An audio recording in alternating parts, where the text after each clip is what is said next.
Good morning students. अब आज हम लोग शुरू करते हैं ampere circuital law. This is one of the most important topic of your class 12 magnetism.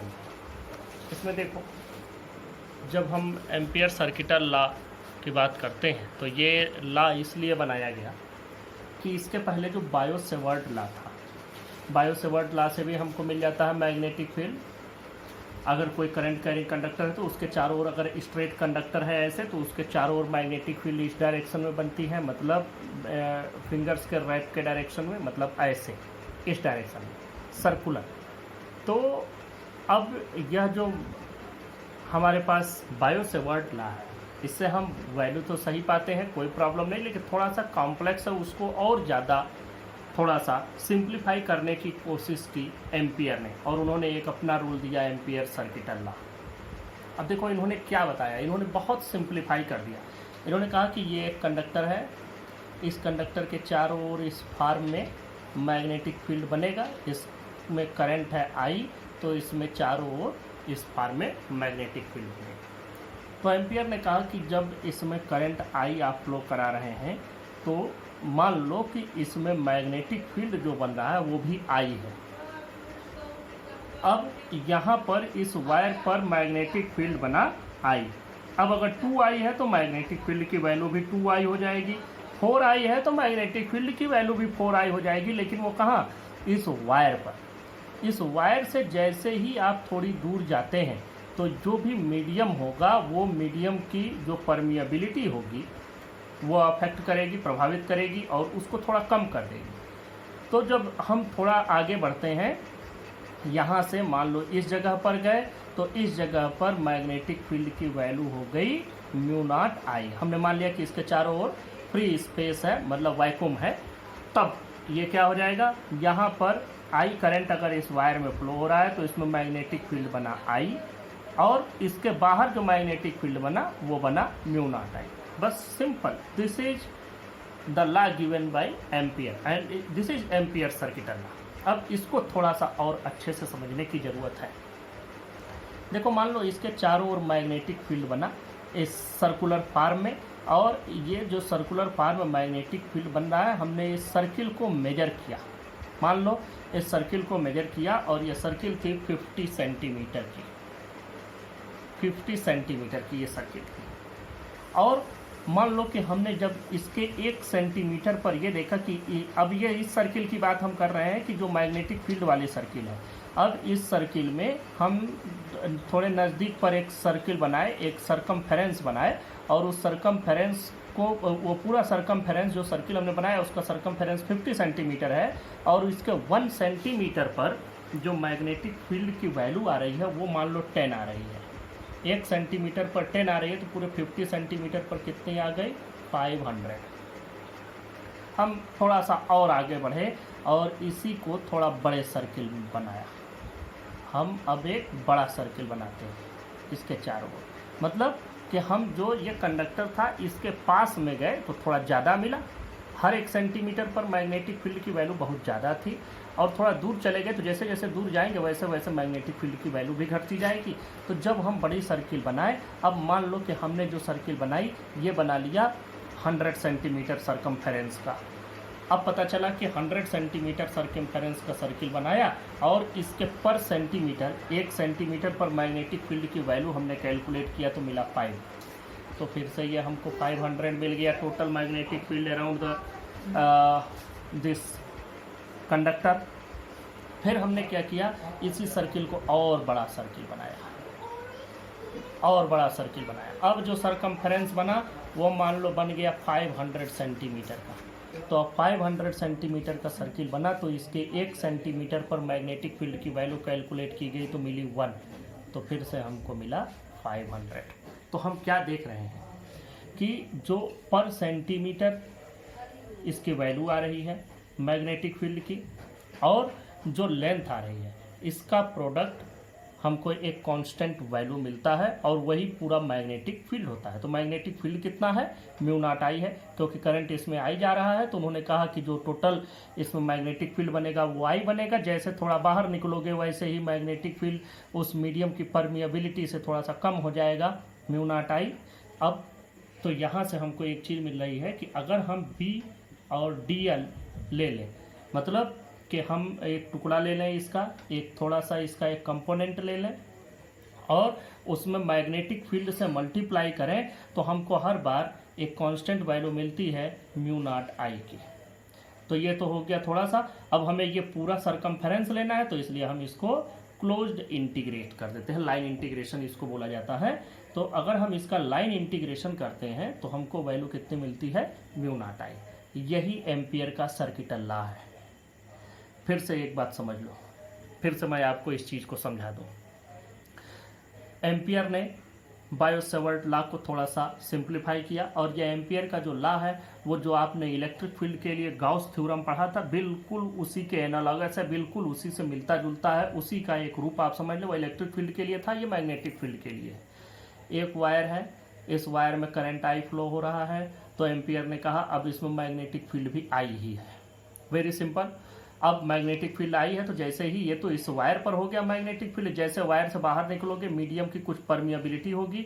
मान लो मीडियम की परमिएबिलिटी, हम स्पेस ले लेते हैं, फ्री स्पेस, तो मीडियम की परमिएबिलिटी म्यू नॉट और ये आई, तो बाहर निकलोगे तो इसकी वैल्यू हो गई म्यू नॉट आई। अब हमने क्या किया कि एक्सपेरिमेंट किए बहुत सारे। पहले हमने इसके चारों ओर मैग्नेटिक फील्ड जो थी उसका एक सर्कुलर फॉर्म लिया और उसके एक जो पूरा सरकमफेरेंस बना, उस सरकमफेरेंस पर हमने पर सेंटीमीटर मैग्नेटिक फील्ड की वैल्यू कैलकुलेट की। वो मैंने बताया कि मान लो कि ये सरकमफेरेंस 50 सेंटीमीटर का बना और हर 1 सेंटीमीटर पर मैग्नेटिक फील्ड की वैल्यू है 10, तो टोटल मैग्नेटिक फील्ड बना 500।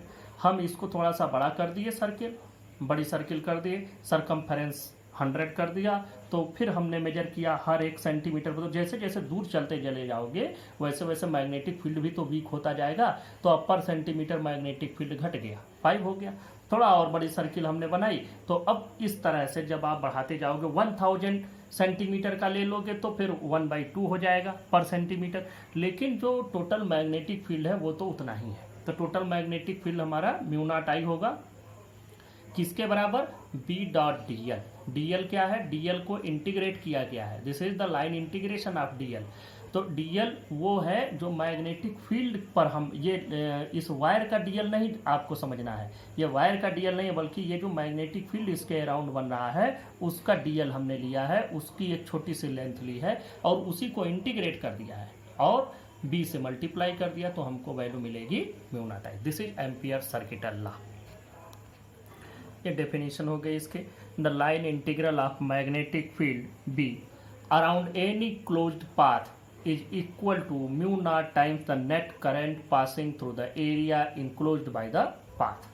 अब ये area enclosed by the path, जैसे मान लो कि ये इसमें करंट आई गया, इसमें करंट, बगल में हमने एक और भी ले लिया, अब इसमें करंट आई इस डायरेक्शन से ले लिया, तो नेट करंट इसमें क्या हो गया, 0।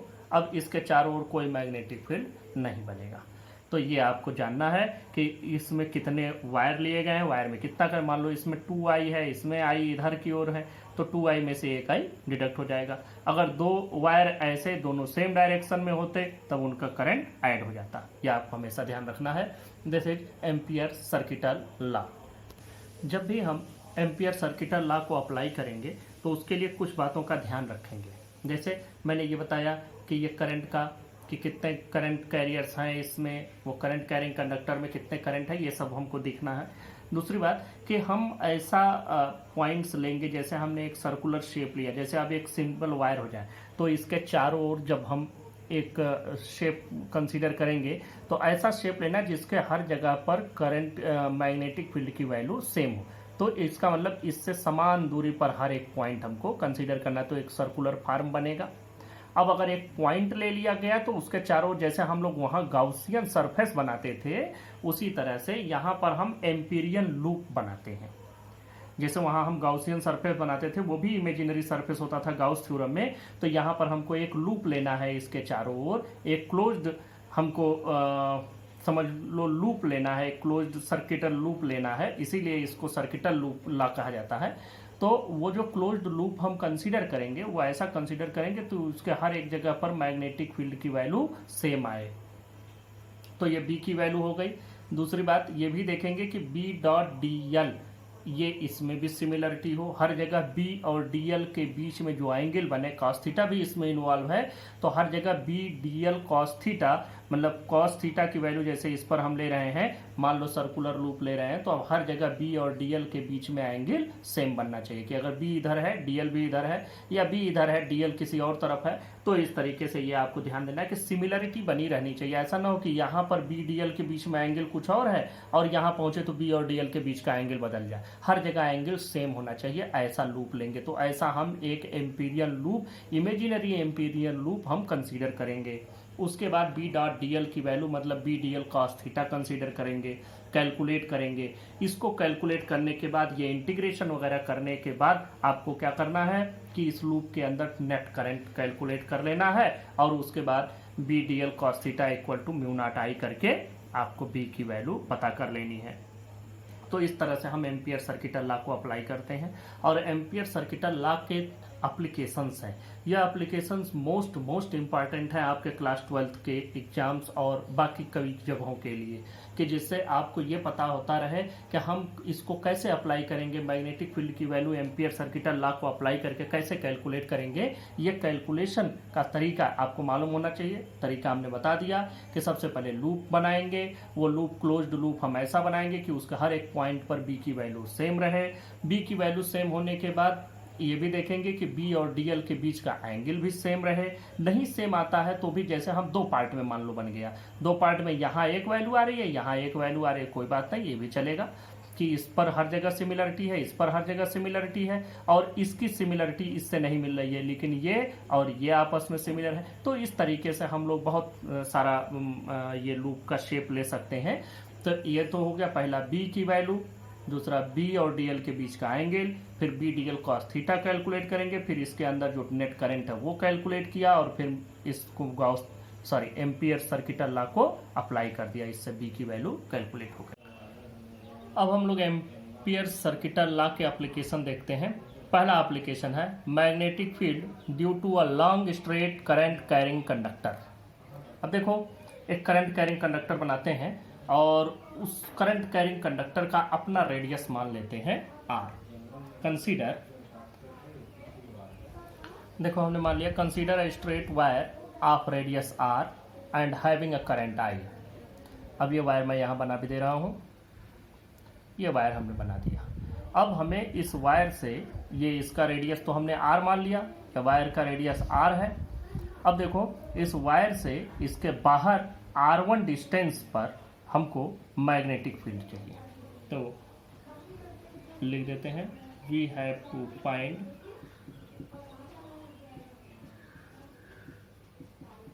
Magnetic field at a distance R1 outside the conductor. ये पार्ट ए हम ले लेते हैं, दिस इज पार्ट ए। इसको पार्ट ए नाम से लेते हैं क्योंकि अभी हम आउटसाइड निकाल रहे हैं, फिर इनसाइड भी कैलकुलेट करेंगे। तो देखो इसके लिए हम लोग क्या करेंगे, मान लो यहाँ से R1 डिस्टेंस पर ये पॉइंट है, तो हमको इसी रेडियस का एक एम्पीरियन लूप बनाना होगा। एम्पीरियन लूप हम ऐसा बनाएंगे कि उसके हर एक पॉइंट पर जो मैग्नेटिक फील्ड की वैल्यू आए वो सेम रहे। तो अब हम एक एम्पीरियन लूप बना लिए, मतलब इस वायर के चारों ओर एक घेरा बना लिया। किस डिस्टेंस, किस रेडियस का, R1 रेडियस का हमने एक घेरा बना लिया। ये पॉइंट P मान लिया, इसी पॉइंट P पर मैग्नेटिक फील्ड चाहिए था। तो अब हम ऐसे पॉइंट्स लेंगे जिस पर जो इस वायर से बिल्कुल बराबर दूरी पर हो, जिससे कि उसके हर एक पॉइंट पर, ये पूरे एम्पीरियन लूप पर, इस पर हर एक जगह मैग्नेटिक फील्ड की वैल्यू सेम है। और एक बात और कि अगर हम इसमें कहीं भी कोई लेंथ कंसीडर करते हैं, जैसे मान लो कि हम DL लेंथ यहाँ कंसीडर करते हैं, तो अब इसमें करंट की डायरेक्शन ये है, तो मैग्नेटिक फील्ड की डायरेक्शन ये होगी, ये बी की डायरेक्शन है। ये मैग्नेटिक फील्ड है, ये करंट ना मान लेना, करंट इसमें चल रहा है, यह मैग्नेटिक फील्ड इसके चारों ओर बना हुआ है, ये मैग्नेटिक फील्ड की डायरेक्शन। अगर हम इसमें एक लेंथ डीएल कंसीडर करते हैं तो डीएल की जो डायरेक्शन होगी वो होगी इसके टेंजेंशियल डायरेक्शन में, इस डायरेक्शन में, और इस पर जो बी की डायरेक्शन होगी वो भी इधर से इधर ही है, तो उसकी भी डायरेक्शन, बी की भी डायरेक्शन यही हो गई। अब देखो यह चीज अगर हम इस जगह कंसीडर करते हैं तो भी यहाँ भी डीएल इधर ही है और बी की डायरेक्शन भी इधर ही है, ये बी हो गया और यही आपके ये डीएल की भी डायरेक्शन हो गई।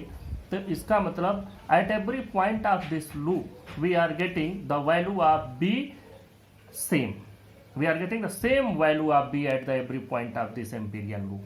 तो वो भी मिल रहा है, सेम वैल्यू भी मिल रही है। दूसरी बात कि हमको ये भी मिल रहा है कि इसके हर एक पॉइंट पर B और DL के बीच का एंगल भी एक सिमिलरिटी में मिल रहा है, and that is 0 degree at every point of the loop. तो अब हमको ये एक एम्पीरियल लूप मिल गया, तो हम यहाँ लिख देते हैं first we draw an Amperian loop. Amperian loop एक इमेजिनरी लूप होता है, जैसे हम लोग गाउसियन सरफेस बनाते थे गाउस थ्योरम में, वैसे ही यहाँ पर एम्पीरियल लूप बनाते हैं।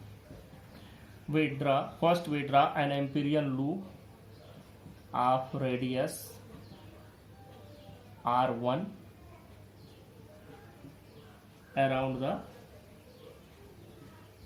wire। अब ये आपने बना लिया। अब आपको हर जगह B डॉट डी एल की वैल्यू कैलकुलेट करनी है, तो हम लोग इसको कैलकुलेट कर लेते हैं, B डॉट डी एल, और ये वैल्यू आएगी B D L cos theta, और ये पूरी वैल्यू आएगी B D L cos 0 degree.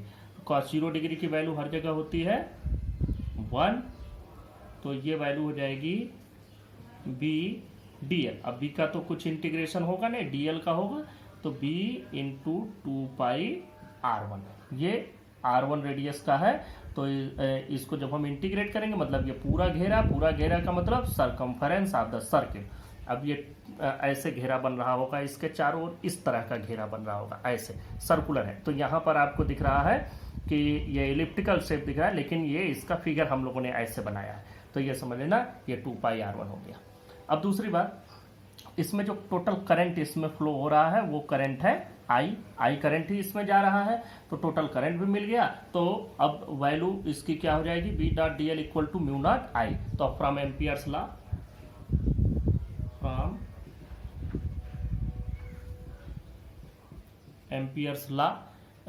Law से अब इसको आप लिख लें। एम्पियर्स लॉ से हम लोग क्या लिखते हैं, B dot D L is equal to mu naught I, और इसका मतलब क्या हो गया, B into 2 pi R1 equal to mu naught I, और यहाँ से B की वैल्यू क्या मिल गई, mu naught I by 2 pi R1। This is the value of magnetic field at a distance R1 outside the given conductor. अब देखो इसके पहले बायो सेवर्ट लॉ से आपने इसी फार्मूले को डिराइव किया है, तो आप देख भी सकते हैं, उसको आप मैच कर लीजिएगा, दोनों वैल्यू सेम है। अब हम बात करते हैं कि यही कंडक्टर लेते हैं, अभी हम आउटसाइड की बात किए हैं, अब हम इसी में पार्ट बी पर चलते हैं कि ऑन द सरफेस अब हमको वैल्यू जो मैग्नेटिक फील्ड की कैलकुलेट करनी है वो इसके जो वायर हमने लिया है वायर के एकदम सरफेस पर हमको पता करना है। तो इसके लिए हम लोग क्या करेंगे कि इसी वायर को फिर से बनाएंगे, और देखो अब हम वायर को थोड़ा जूम करके बना रहे हैं, वायर को जूम करके बना रहे हैं जिससे हमको पता चलता रहे कि ये वायर इतना मोटा है। अब देखो यह वायर हमने ऐसे बना लिया, वायर आप जानते ही हैं सिलेंड्रिकल शेप में होता है, कोई भी वायर आप देखते होंगे। तो ये वायर हमने बना लिया, ये इसकी एक्सिस बना ली, मतलब this is the line passing through the centre of the wire. Wire की लेंथ रेडियस हमने ऑलरेडी ले रखी है r। अब हमको अगर इसके सरफेस पर पता करना है, तो अब हमको पता करना है we have to find magnetic field on the surface of given wire। अब यह हमको पता करना है, तो अब हम लोग इसके लिए क्या करेंगे, फिर हमको एम्पीरियल लूप ड्रा करना होगा। और अब जो हम एम्पीरियल लूप ड्रा करेंगे उसकी radius just equal to the radius of wire हम लोग कैलकुलेट करेंगे। अब हम लोग जब इसको ड्रा करेंगे तो इसके लिए we draw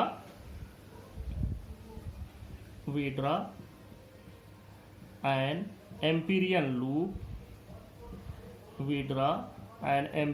loop of radius equal to the radius of wire, that is r। अब r रेडियस का आप एम्पीरियल लूप यहाँ पर बनाएंगे, इस तरह से r रेडियस का एम्पीरियल लूप बन गया। अब ये देखो r रेडियस का, अब हमने पॉइंट P यहाँ पर ले लिया है। अब हमको इस पॉइंट पर चाहिए, फिर हमको वही चीज करना होगा। देखो यहाँ पर जो आपको B और DL के बीच की एंगल मिलेगी, फिर से आपको वही एंगल मिल रही है कि हर जगह जिस भी जगह पर जाएंगे, अब समझो कि जो हमने लूप बनाया है एम्पीरियल लूप, ये बिल्कुल इसी के सरफेस पर ऐसे ही है। तो इसके सरफेस पर भी हर जगह B और DL के बीच में, जैसे B अगर इधर है तो DL की भी डायरेक्शन इसके टेंजेंट के डायरेक्शन में होगा, तो B और DL के बीच में अगेन एंगल बन रही है 0 डिग्री की। तो अब हम लोग फिर से कैलकुलेट करते हैं B डॉट DL। तो अब देखो ये हो जाएगा B dot DL is equal to B DL cos 0 degree, और ये वैल्यू आ जाएगी इंटीग्रेशन B DL, और यहाँ पर B बाहर हो जाएगा, DL की इंटीग्रेशन हो जाएगी 2 पाई R। अब देखो फ्रॉम एम्पियर्स लॉ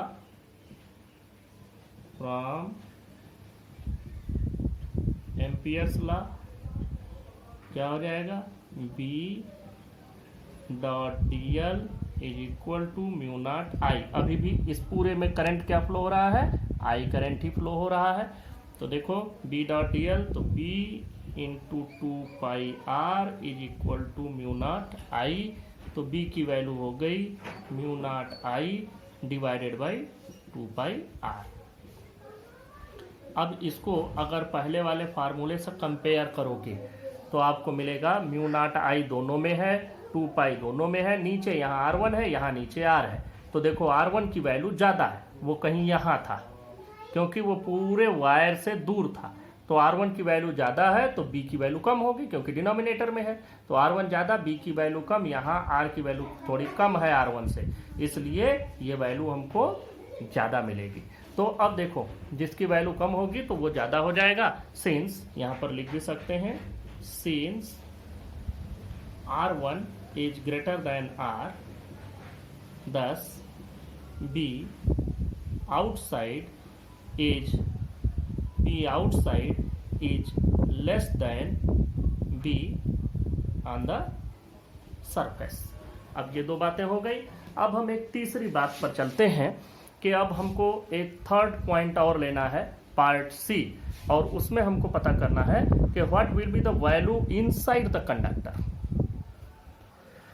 अब देखो पार्ट C इसका हम लिख रहे हैं, we have to find magnetic field inside the conductor. अब ये कंडक्टर तो यहाँ तक है, अब इसके अंदर मान लो R2 डिस्टेंस पर हमको चाहिए। तो अब हम क्या करेंगे कि इस R2 रेडियस का एक एम्पीरियल लूप बनाएंगे। ये R2 हो गया, ठीक है। तो अब हम लोग R2 रेडियस का एम्पीरियल लूप ड्रा करेंगे और उस पर भी हम देखते हैं मैग्नेटिक फील्ड और DL की जो एंगल है वो भी सेम डायरेक्शन में है, मतलब एंगल 0 डिग्री बनेगा। तो हम बात करते हैं कि अब यह हम लोगों ने लिखा है इनसाइड द कंडक्टर। अब ये भी लिख लो, एट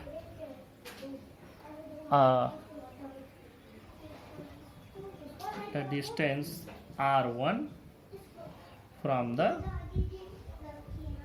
axis of wire। तो अब इसके लिए क्या करेंगे, we draw an Amperian loop we draw an empyrean loop of at R1 की जगह इसको R2 कर देते हैं क्योंकि R1 हम ऑलरेडी ले चुके हैं, ऑफ रेडियस R2। फिर से आप कैलकुलेट कर लें, B डॉट डी एल की वैल्यू आपको मिल जाएगी फिर से B D L cos 0 degree. फिर से आप वही वैल्यू पाएंगे B इंटू डी एल और वैल्यू मिल जाएगी B इंटू 2πr2। ये तो हो गया। अब हम म्यू नॉट आई करते थे, तो म्यू नॉट आई जब हम करते थे तो जो करंट इसमें फ्लो हो रहा है आई तो इस पूरे क्रॉस सेक्शन से फ्लो हो रहा है, मतलब ये आर रेडियस का तो वायर है, तो इस पूरे आर रेडियस मतलब इस पूरे क्रॉस सेक्शन से पाई आर स्क्वायर क्रॉस सेक्शन से फ्लो होने वाला करंट है आई। तो अब इतने ही क्रॉस सेक्शन से कितना करंट फ्लो होगा, वो करंट की वैल्यू अब घट जाएगी, बस यही इसमें चेंज आएगा। तो देखो हम बात करते हैं कि इसमें करंट कितना फ्लो हो रहा है। Current flowing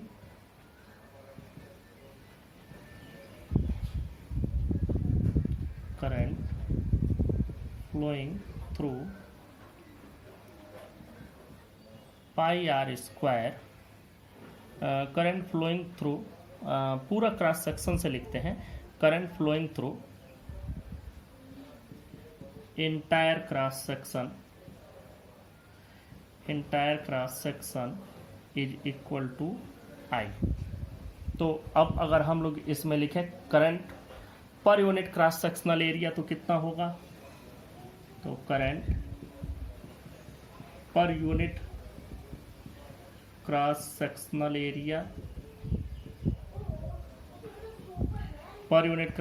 area I by pi R square, इतना करंट फ्लो होगा। तो हमको करंट निकालना है इस एम्पीरियल लूप से, तो current through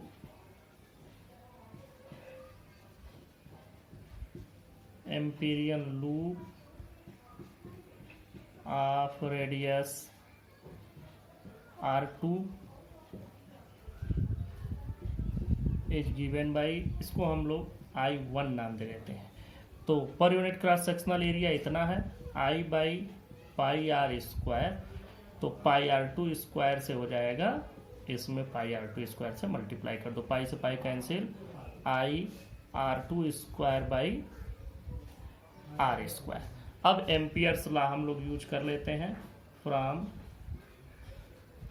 amperes law simple B dot D L की वैल्यू म्यू नॉट I1 के बराबर अब यहाँ हो जाएगी। अब तक म्यू नॉट आई के बराबर करते थे, अब देखो B डॉट डी एल हमने कैलकुलेट किया है, ये आया है वैल्यू 2πr2। तो अब ये हो जाएगा B इंटू 2πr2 इज इक्वल टू, ये वैल्यू रखो म्यू नॉट I1 की वैल्यू है I/R2 square divided by R square. इस R2 से ये R2 स्क्वायर का एक कैंसिल हो गया, तो आपके पास क्या बचा, B is equal to mu not I divided by 2πr square into R2। ये वैल्यू आपकी आ गई B की वैल्यू, दिस इज इनसाइड। अब ये इनसाइड है, इसको आप चाहें तो B इनसाइड भी लिख सकते हैं, ये B इनसाइड की वैल्यू हमको मिल गई। तो अब ये भी देख लो कि B इनसाइड की वैल्यू सरफेस और इसमें क्या रिलेशन है। तो हम 3 वैल्यूज कैलकुलेट किए हैं, एक आउटसाइड किया है, एक सरफेस पर किया है और एक इनसाइड किया है। इन तीनों में रिलेशन तीनों में मतलब एक इनकी कंपैरेटिव स्टडी कर लेते हैं और उनके ग्राफ बना लेते हैं। ये जो हम लोगों ने long straight current carrying conductor से मैग्नेटिक फील्ड कैलकुलेट किया 3 पॉइंट पर, एक बाहर, एक सरफेस पर, एक इनसाइड, ये वैल्यू मिली। आउटसाइड निकाले R1 डिस्टेंस पर इसका एक्सिस से, या एक्सिस से यहाँ से R1 डिस्टेंस है, सिर्फ यहीं से न समझ लेना, ये R1 यहाँ से है। तो आउटसाइड ये वैल्यू आई, सरफेस पर ये वैल्यू आई, इनसाइड ये आई। सरफेस पर आर की वैल्यू इस R1 से कम है। R1 ज़्यादा है, ये कम है, ये कम है, इसका मतलब सरफेस पर ये ज़्यादा है। तो सरफेस पर इसकी वैल्यू ज़्यादा, यहाँ पर कम। और जैसे सरफेस के नीचे गए आप इस जगह पर, ये R तो इसका रेडियस है इस पूरे वायर का। अब हमने अंदर R2 डिस्टेंस पर कैलकुलेट किया है तो इतनी वैल्यू आई, तो ये सरफेस वाले से कम है। इसका मतलब सरफेस पर ही हमको सबसे ज़्यादा मैग्नेटिक फील्ड मिलता है। तो अब अगर हम एक ग्राफ प्लाट करें इन तीनों के बीच में, तो ये ग्राफ से आपको एक कंपैरेटिव मिल जाएगा कि क्या आना चाहिए, वैल्यू कैसे आ रही है। देखो इस पर हम B बना लें, इस पर हम B बना लिए मैग्नेटिक फील्ड, और ये हो गया सेंटर, ये O हो गया मतलब सेंटर पर, सेंटर मतलब बिल्कुल एक्सिस पर।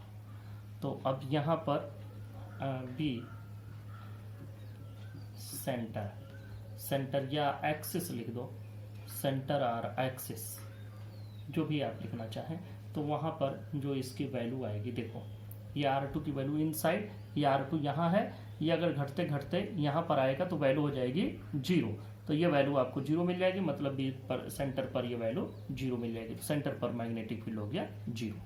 जैसे जैसे आगे बढ़ोगे वैसे वैसे लीनियरली R2 बढ़ने के साथ साथ इसकी वैल्यू बढ़ती चली जाएगी। और जब R2 R के इक्वल हो जाएगा तो यहाँ पर अगर हम R2 की जगह R रख दें तो एक R इससे कैंसिल हो जाएगा, तो हमें सरफेस वाली वैल्यू मिल जाएगी maximum.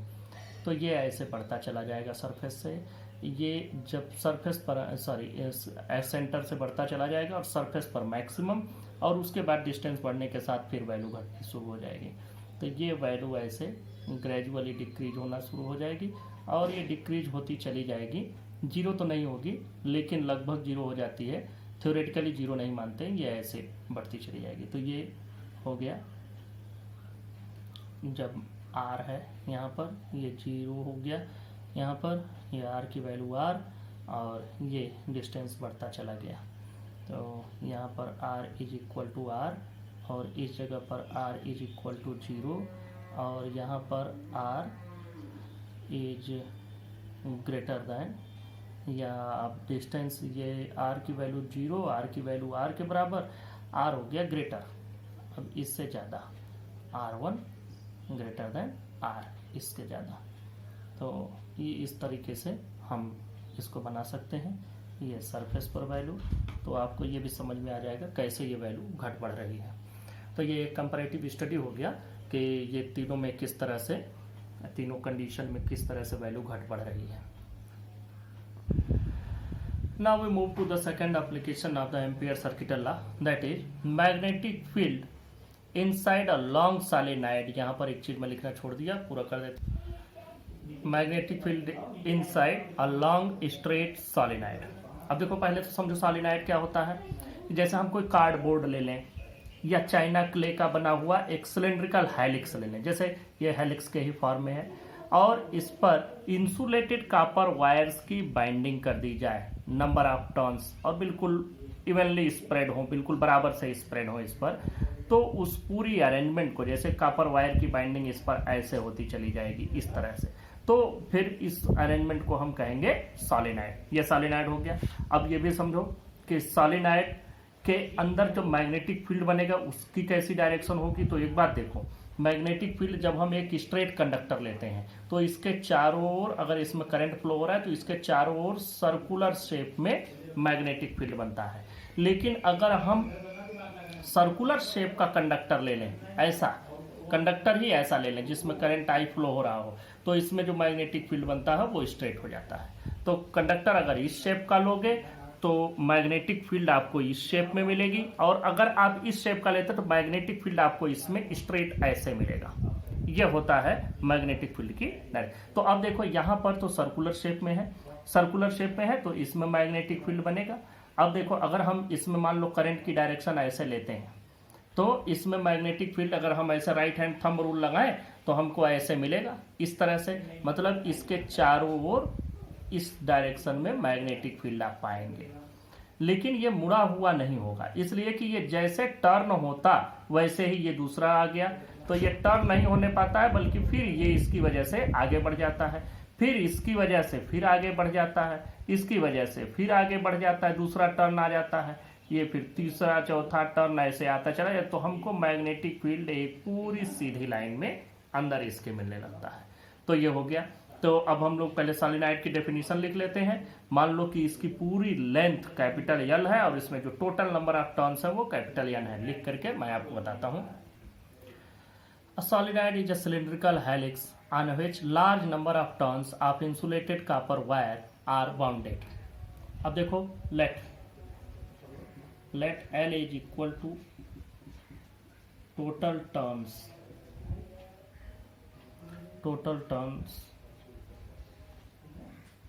capital L is equal to length of solenoid and N is equal to N by L, मतलब नंबर ऑफ टर्न्स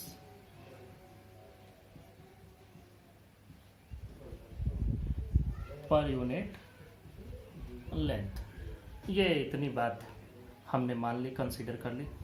अब इसके बाद हमको इसके अंदर मैग्नेटिक फील्ड का एक्सप्रेशन डिराइव करना है। अब इसके अंदर जब हमको मैग्नेटिक फील्ड पता करना है तो इसके लिए हमें एम्पीरियन लूप बनाना होगा, क्योंकि एम्पियर्स लॉ से हम निकालेंगे, जल्दी से निकल जाएगा। तो पहली बात तो ये कि इसमें जब हम एम्पीरियन लूप ड्रा करेंगे तो हमको कोई ऐसा एम्पीरियन लूप किसी भी शेप का नहीं मिलता है जिसमें हर जगह बी की वैल्यू एक हो, मतलब मैग्नेटिक फील्ड एक जैसा हो, और डीएल भी हर जगह बी और डीएल के बीच का एंगल से, ये सारी चीज़ें हमको इसमें नहीं मिल पाती हैं। तो हम लोग इसमें जो एम्पीरियन लूप बनाते हैं उसका शेप बदल देते हैं। हम लोग इसमें रेक्टेंगुलर शेप का एम्पीरियन लूप ड्रा करते हैं। ये रेक्टेंगुलर शेप का एम्पीरियन लूप हमने यहाँ बनाया।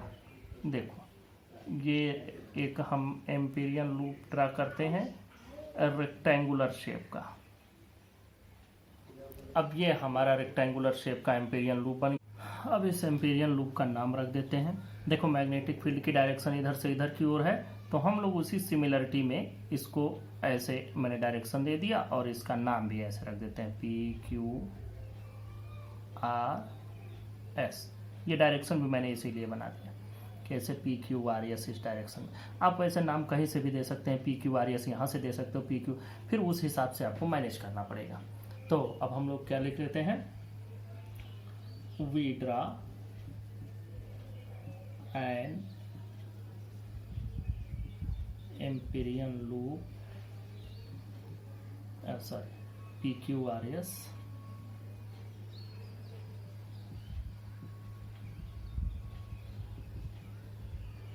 the form of a rectangle. ये हो गया, हमने रेक्टेंगुलर शेप का ये बना दिया। अब हमको वैल्यू पता करनी है B.dl की। तो अब B.dl की वैल्यू बस जो है सो इतने में ही आपको समझ लेना है। ये आपको समझ में आ गया, समझो सारा आप कर लिए।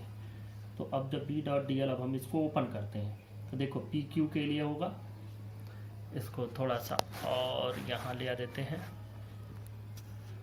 देखो, पहले PQ के लिए B.dl लिखेंगे, फिर यही B.dl QR के लिए, फिर यही B.dl RS के लिए, और फिर यही B.dl SP के लिए।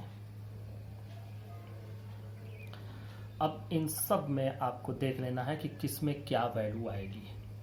जरा PQ के लिए देखो, B इधर, DL भी इधर, PQ की डायरेक्शन इधर, तो ये हो जाएगा PQ के लिए B.dl cos 0 degree plus QR के लिए देखो, QR के लिए ये इधर है, इधर 90 डिग्री का एंगल, तो B.dl cos 90 प्लस RS के लिए देखो, B इधर है, DL इधर है, तो B.dl cos 180 प्लस SP के लिए B इधर, DL इधर, 90 डिग्री का एंगल, तो B.dl cos 90 डिग्री। अब सीधी सीधी बात आपको समझ में आ रही होगी कि यहाँ पर जो वैल्यू मिल रही है सीधा हमको मिलेगा पी क्यू के लिए।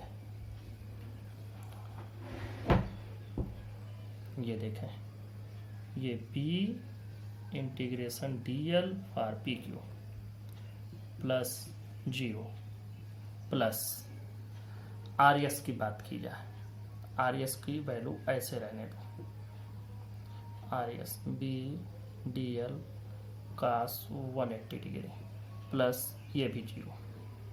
अब देखो, जो आउटसाइड मैंने बात की,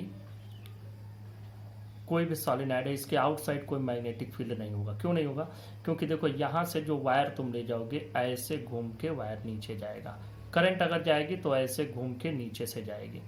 तो इसका मतलब अगर इस जगह पर हम, इस पॉइंट पर हम वैल्यू कैलकुलेट करें तो यहाँ तो वायर ऊपर से जा रहा है, एक डायरेक्शन में मैग्नेटिक फील्ड बना, लेकिन उसी में करंट नीचे से इस डायरेक्शन में आ रहा है, इस डायरेक्शन में, तो फिर अपोजिट डायरेक्शन में हो गई, तो यहाँ पर मैग्नेटिक फील्ड 0। वैसे थोड़ा मोड़ा मिलता है लेकिन उसको हम नेग्लेजिबली स्मॉल मान के 0 कर देते हैं, क्योंकि ये थोड़ा सा नज़दीक है तो इसकी वजह से हल्का सा मैग्नेटिक फील्ड रहेगा, नीचे वाला की वजह से कैंसिल होगा, लेकिन फिर भी हम थोड़ा सा ऐसे यहाँ जाओगे तो यहाँ पर करंट की डायरेक्शन इधर और यहाँ पर करंट की डायरेक्शन ऊपर, तो फिर इस जगह, तो इसका मतलब आउटसाइड मैग्नेटिक फील्ड फीबली होता है, फीबली स्मॉल मतलब हम लोग नेग्लेजिबल मान लेते हैं। तो हम लिखेंगे since there is no magnetic field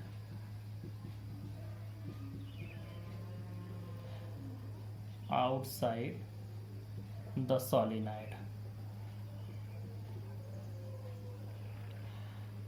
तो इसका मतलब 10, हम सिर्फ इसके लिए लिखेंगे बी डी एल कास 180 के लिए 10 R S B D L cos 180 is equal to ये 0 इंटू D L cos 180 is equal to 0।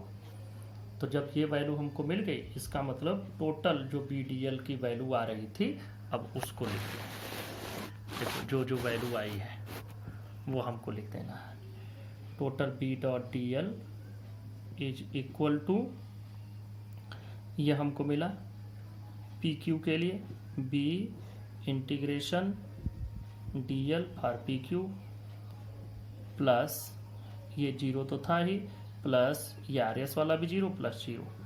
तो अब बी डॉट डी एल के लिए जब आप इंटीग्रेट करेंगे तो डी एल का इंटीग्रेशन देखो कितना हो जाएगा, डी से डी एल, ये पी क्यू के लिए पी से क्यू की डिस्टेंस, ये डिस्टेंस हमने यक्स मान ली है तो ये डिस्टेंस आप यक्स लिख दीजिए, ये बी की डायरेक्शन भी बना दी है। तो ये देखो यहाँ पर ये जो वैल्यू आएगी, ये वैल्यू आ जाएगी बी इंटू एक्स, पहले पूरा लिख दो तब थोड़ा अच्छे से हो जाएगा, ये P Q into D L और अब ये वैल्यू लिख दो बी इंटू एक्स। अब आपको यहाँ पर एम्पियर्स लॉ लगाना है, तो एम्पियर्स लॉ लगाने के लिए बी डॉट डी एल एक चीज़ तो हम पा गए, म्यू नॉट आई रहेगा दूसरी तरफ, तो आई की वैल्यू पता कर लें। तो देखो आई उस पूरे पी क्यू से कितना आई गुजरेगा ये हमको पता करना है। तो देखो अब एक टर्न में, एक लाइन में जो करंट जा रहा है वो आई है, तो 2 टर्न में 2 आई, 3 टर्न में 3 आई, ऐसे करके होता जाए। तो अब पी से क्यू तक यक्स डिस्टेंस में कुल कितने नंबर ऑफ टर्न्स होंगे, तो देखो number of turns per unit length है n, तो n को यक्स से मल्टीप्लाई कर दें तो उतने टर्न्स होंगे। देखो हम लिख लेते हैं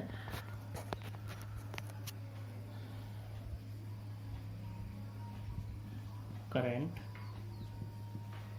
इन 1 turn is equal to I, number of turns in x in PQ, number of turns from P to Q is equal to n into x, क्योंकि ये इसकी डिस्टेंस x है। तो अब हो गया, तो total current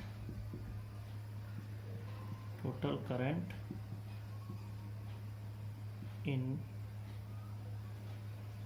P Q is equal to N into X into I.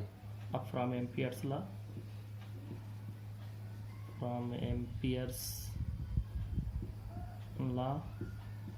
B dot D L is equal to mu not I.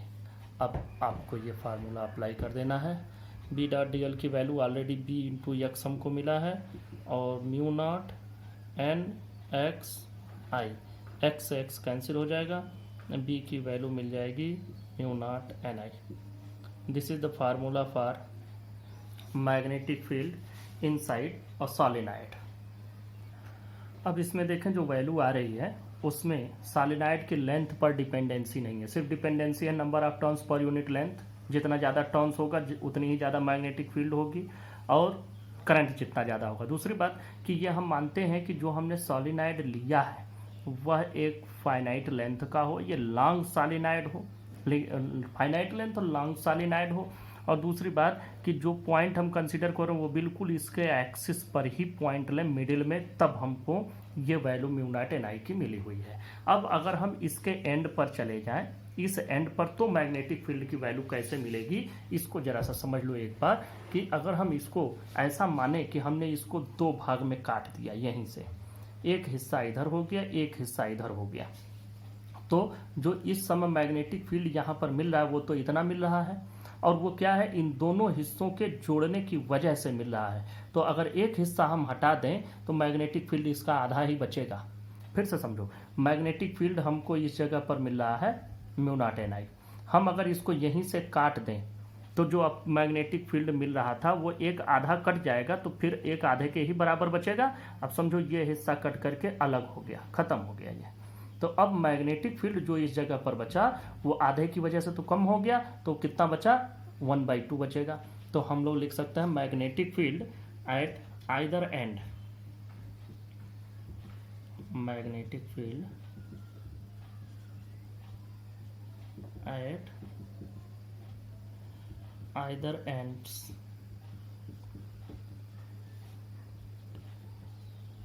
ends of the solenoid is B is equal to 1/2 mu not N I. ये आपको समझ लेना है, दोनों किनारे पर ये होगा। ये हम लोग सिंपल सिमेट्री से इसको समझ सकते हैं। Third application of Ampere's law, that is magnetic field due to a toroidal solenoid. Toroidal solenoid का मतलब एंडलेस सॉलिनॉइड।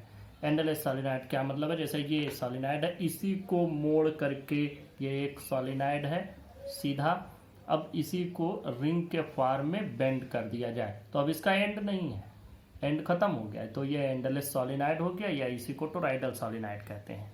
तो पहले इसकी डेफिनेशन लिख लेते हैं। A solenoid bent into the form of a closed ring is called a toroidal solenoid। ये हो गया। अब हमको इस टोराइडल सॉलिनॉइड का हमें मान लो रेडियस आर है, तो let R is equal to radius of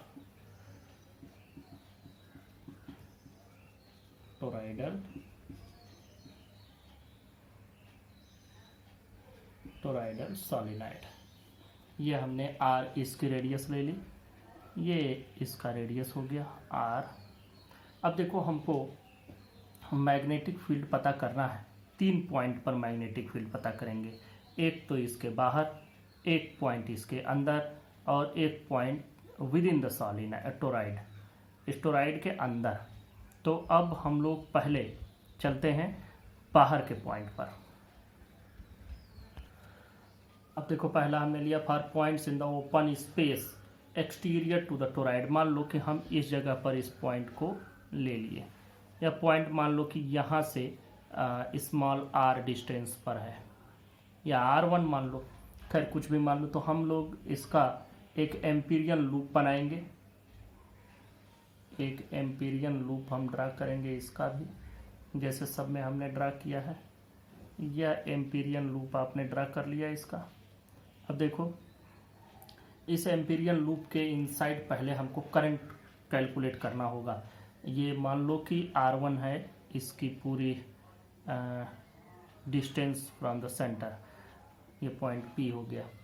अब देखो इसके अंदर जब करंट की वैल्यू कैलकुलेट करोगे तो जितने भी टर्न इसने में हैं ये सभी टर्न बाहर ऊपर की ओर करंट है और इसके अंदर इनसाइड करंट होगा।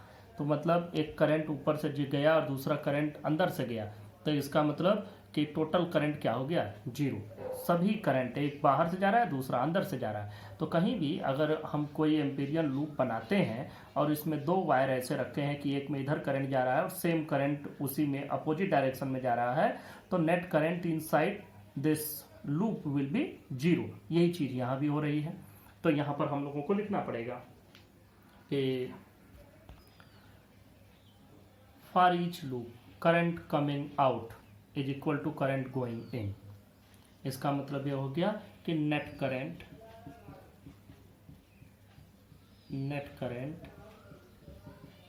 Inside Amperian loop is equal to I minus I equal to 0। तो फ्रॉम एम्पियर्स लॉ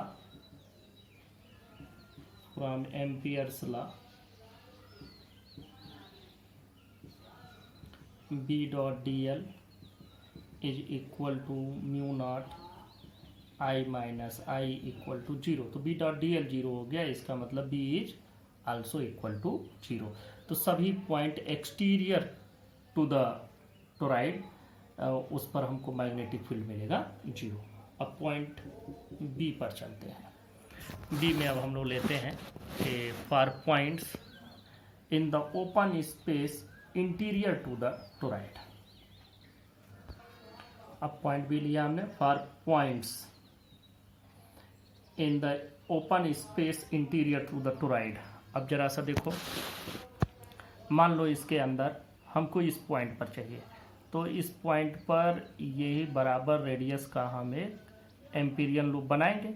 अब कोई रेडियस मान लो इसको हम R2 रेडियस का बनाए, तो अब इसके अंदर देखेंगे करंट एलिमेंट कितने हैं। कोई करंट एलिमेंट नहीं है, सभी करंट एलिमेंट इसके बाहर है। इसका मतलब कि इसमें कोई करंट एलिमेंट नहीं है, तो इसमें जो मैग्नेटिक फील्ड होगा वो भी 0 हो जाएगा। तो हम लोगों को इसमें लिखना होगा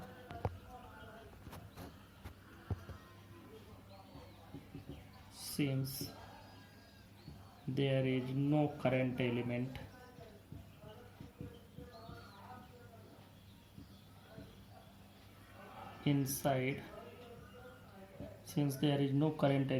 inside the Amperian loop,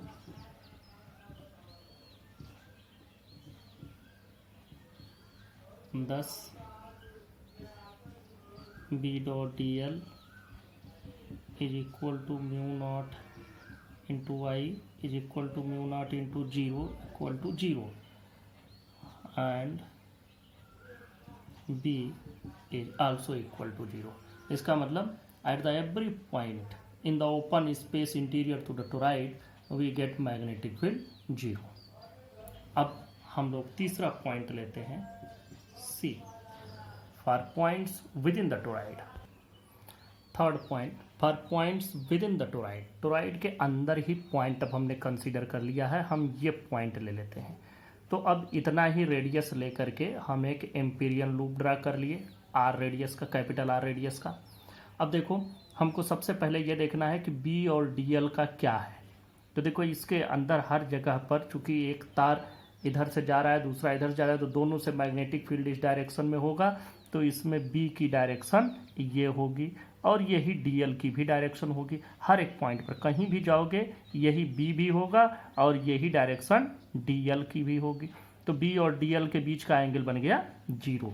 तो सबसे पहले हम मान लेते हैं let small n is equal to number of turns per unit length. इसमें पर यूनिट लेंथ इतने टर्न्स हो गए। अब देखो इसमें भी हमें लूप के अंदर वाले ही वायर से लेना है, इसके बाहर वाले जो वायर है उनसे कोई मतलब नहीं है। तो पहले हम इंटीग्रेशन B डॉट DL की वैल्यू कैलकुलेट कर लेते हैं। ये हो जाएगा B DL cos 0 और ये वैल्यू हो जाएगी B इंटू 2πr। ये वैल्यू हो गई। अब देखो current in one turn current in one turn is equal to I. अब देखो नंबर ऑफ टर्न्स कितने हो गए, number of turns is equal to 2πr into small n, इतने टर्न हो गए। और इतने टर्न में टोटल करंट एलिमेंट कितने हुए, टोटल करंट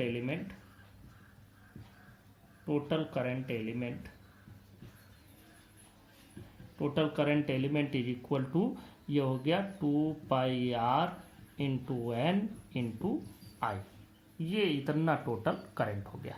अब एम्पियर्स लॉ लगाओ, फ्रॉम एम्पियर्स लॉ, जब एम्पियर्स लॉ यूज करेंगे तो आपको वैल्यू क्या मिलेगी, B.dl is equal to mu not I, ये फार्मूला है।